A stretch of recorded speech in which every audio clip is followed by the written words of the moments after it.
Hello everyone, welcome back. So in the last lesson, we did some configuration on Spring Data Hibernate. And in this lesson, we'll try to see if we can actually register a user through the front end page, okay? And you want to make sure that your backend is running, all right? Then let's come back to our front end. And also you want to make sure the front end is running correctly, okay? Refresh the page. There we go, it's running. Let's just register some name here.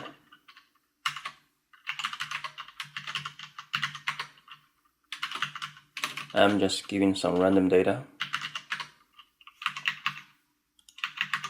Okay, now we click on register. So there's no response. Well, that's because we haven't configured anything to respond to the register behavior, right?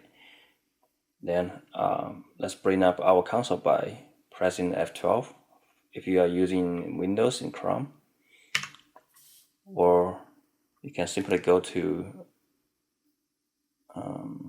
More Tools, Develop Tools here, okay? So here it's complaining that it cannot load this address because the response to pre-flight request doesn't pass the access control check. No access control allow origin header is present on the requested source. So basically here there are two issues. The first one is called CORS, C-R-O-S. It's basically it's called cross-origin resource sharing. So according to the new internet spec from W3C, there might be some security issue if you allow for a different origin to be able to access the backend. So a lot of times through a browser like Chrome, this behavior is blocked. Okay. So one way to solve that is to allow for CORS at the backend. And Spring provides us a filter that you can configure to add this allow CORS header. Okay, that's one issue. And another one is about Angular 2. So Angular 2 HTTP client, whenever it's trying to use a post method, it will send a pre-flight request called options method or options request. So it's not a real post method, and this is just to test whether the server allows for the post behavior and returns the corresponding status. So if after the options method sent to the server and the server gives back the response saying the status is okay, and then Angular 2 will send out the real post method post request. Okay, so right now we need to do two things. First is to take care of this CORS filter thing, and next is to take care of the options method thing. All right, so let's bring up our Eclipse. Right click on the backend package and create a new package called config. All right, and then we're gonna create a new class, say CORS config. Here I'll just directly paste in the stuff.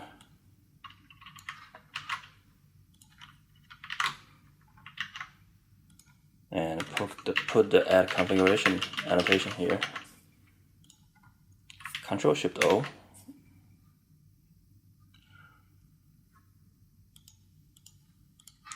And here we want to use the Spring Framework CORS filter.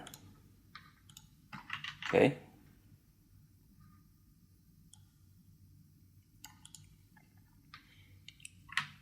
And then we need to create another file. called JW2 filter. So basically this takes care of the Java Web Token filter, but for now we just want to handle the options method. Again, I'm gonna just paste in the stuff.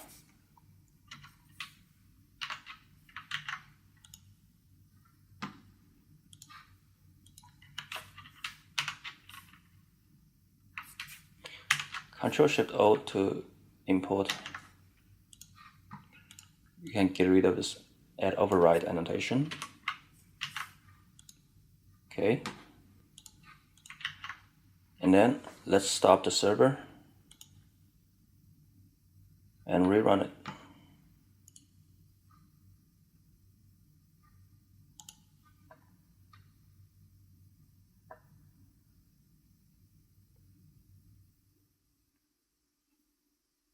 Okay, our server is up and running. Come back to our page and click on the register button again. So we don't see any new error messages pop up. That's a good thing. Come back to our Eclipse and we can see there's a hibernate insert statement happen. Okay, that's basically our user table. So let's come back to our user table in database.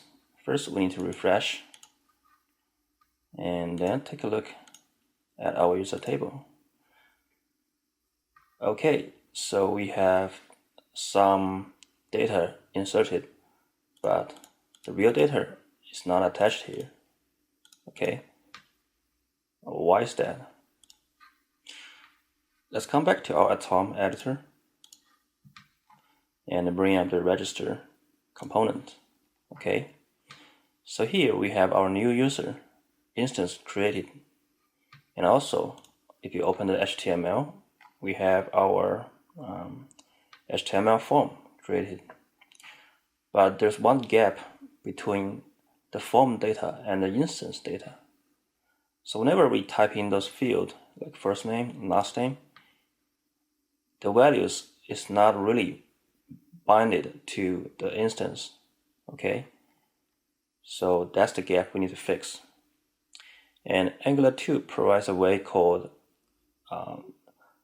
two-way binding, so that whenever we type in whatever content in each field, those data will be binding to the instance that we want directly. Okay, so let's take a quick look on how to do that. And it's actually pretty straightforward. We can simply add a ng model and pointing to the new user dot first name. So we know that for user model we create in Angular 2 has a first name field like here, right? And then we can directly bind the new user first name to this input field using the ng model two-way binding properties. Okay, and then we can do the same thing for the others. This one will be last name. This one will be username.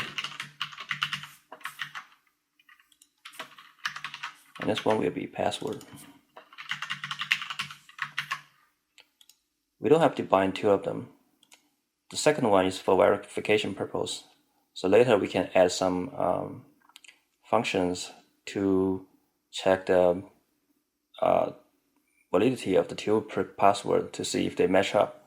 But we just need to, bind to one of them. Okay, for now we just want to make it simple. All right.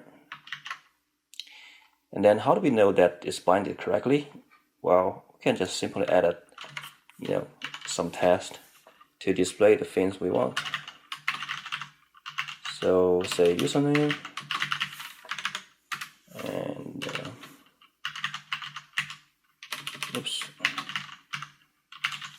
first name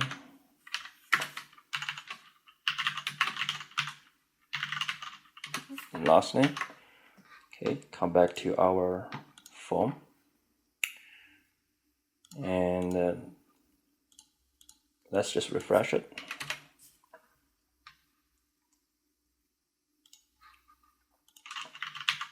There we go.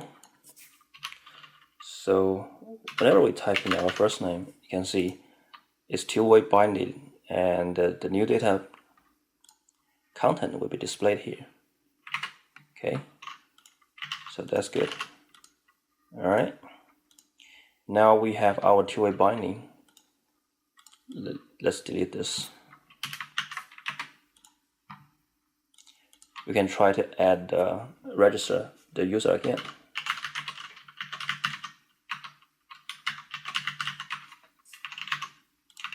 Click on register. All right, and then come back to our Eclipse. There's an insert statement again, and come back here, refresh,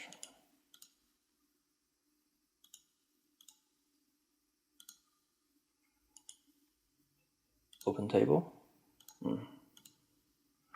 Okay, now we have the second record, and you can see those names and the password are inserted correctly. That's good.